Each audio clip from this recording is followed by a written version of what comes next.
tahu pada waktu mana pada malam hari pencuri akan datang, sudahlah pasti ia berjaga-jaga dan tidak akan membiarkan rumahnya dibongkar. Sebab itu hendaklah kamu juga siap sedia, karena anak manusia datang pada saat yang tidak kamu duga. Nasihat yang ketiga, yang pertama tadi harus tahu, harus peduli, jangan tidak mau tahu. Yang kedua, ini seleksi alam, temukan diri berkenan bagi sang raja. Seleksi ilahi saya. Yang ketiga dikatakan Matius 24 ayat 4-24, mari kita siapkan hidup kita untuk kedatangan Dia. Jadi mulai hari ini fokus hidup kita bukan lagi saya, tapi fokus hidup kita adalah bagaimana aku bisa mempersiapkan diriku bagi kedatangan Dia, supaya aku ditemukan layak bagi Dia, supaya aku termasuk orang-orang yang dianggap layak oleh Tuhan. Ya, Kolose pasal yang ketiga ayat yang pertama sampai keempat itu bilang begini, pikirkan perkara-perkara di atas. Mari Bapak Ibu mulai belajar untuk menyediakan waktu bagi Tuhan lebih banyak. Mari Bapak Ibu mulai peduli dengan kehidupan rohani. Jangan cuma pemenuhan kebutuhan. Kerajaan Tuhan bukan bicara makan dan minum dikatakan, tapi damai sejahtera sukacita oleh Roh Kudus. Matius 6 ayat 33, cari dahulu kerajaan Tuhan, temukan itu, maka semua akan ditambahkan, maka akan terjadi pemenuhan kebutuhan. Ya, bahkan kalau saya mau bilang, bahkan akan terjadi penggenapan keinginan kerinduan hati kita. Kuncinya satu, cari kerajaannya, pikirkan perkara di atas. Kolose pasal yang pertama ayat pertama, Kolose pasal yang ketiga ayat pertama sampai keempat. Ya, jadi mari mulai belajar untuk pikirkan perkara di atas. Beri waktu untuk pembelajaran ilahi, beri waktu untuk meningkatkan kecerdasan roh. Oke? Kita perlu roh yang cerdas, roh yang peka, roh yang taat kepada Tuhan, roh yang cepat tanggap dengan suara Tuhan. Jangan bilang begini, capek Pak, capek beginilah. Akan terjadi demikian. Jangan sampai engkau sia-sia hidupmu. Engkau mulai dengan roh, engkau isi dengan roh, tapi engkau akhiri dengan daging. Sayang sekali. Ya. Di Matius 25 yang kemarin di-sharingkan, coba kita lihat sebentar. Matius 25 itu ada 1, 2, 3. Ada 3 perikop dalam bahasa Indonesia. In King James Version, translate to Indonesia, we got 3 paragraph inside the Matthew chapter 25. Ada 3 paragraf. Yang pertama dikatakan gadis bijaksana dan gadis bodoh. Yang kedua tentang talenta, dan yang ketiga tentang penghakiman terakhir. Coba Bapak Ibu lihat. Gadis bijaksana, gadis bodoh itu bicara tentang kesetiaan, kebijaksanaan untuk menantikan kedatangan Tuhan. Sedangkan talenta itu bicara bagaimana kita bertanggung jawab dengan apa yang Tuhan percayakan. Bagaimana caranya kita mempersiapkan diri kita Pak untuk kedatangan Tuhan kedua kali? Paling gampang sekali. Yang pertama hidup bijaksana. Efesus 5:15-17. Yang kedua, apa saja yang Tuhan berikan kepadamu itu tanggung jawabmu untuk mengembangkannya.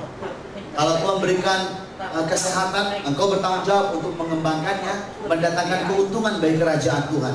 Kalau itu berkat secara finance, artinya engkau punya tanggung jawab untuk melipat gandakannya, mendatangkan keuntungan bagi kerajaan Tuhan. Kalau itu koneksi, kalau itu keluarga, kalau itu anak, kalau itu segala macam sumber daya, Tuhan maksudkan bukan cuma supaya kebutuhan terpenuhi, tapi supaya engkau pakai juga itu semua untuk mendatangkan keuntungan bagi kerajaan.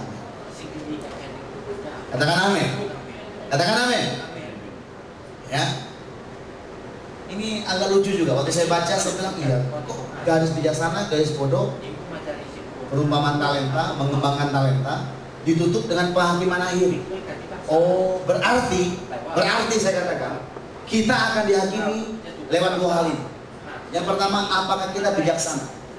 Ya, kemarin Pak Suwai sudah cerita. Bapak Ibu yang mau tahu apa itu bijaksana nanti bisa tanya Pak Wani korbannya. Ya, diulang-ulang korbannya. Kalau perlu rekamannya, saya mau. Mari kita nggak rekam. Bijaksana, hidup bijaksana. Musa bilang begini, ajar kami Tuhan menghitung hari-hari agar kami beroleh hati bijaksana. Lagunya mesti benar, ya. Jangan salah lagunya. Nadanya jangan salah, jangan menghitung hari salah. Oke. Jadi tujuannya supaya kita bijaksana.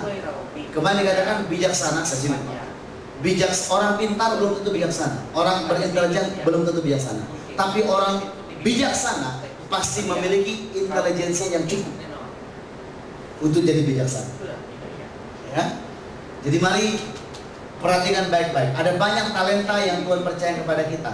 Talenta itu dalam bahasa yang lebih bagus sekarang artinya ada resources, sumber daya. Apa saja sumber daya? Kepintaran kita, koneksi kita, jabatan kita, keuangan kita, fasilitas hidup kita, bahkan anak keluarga kita.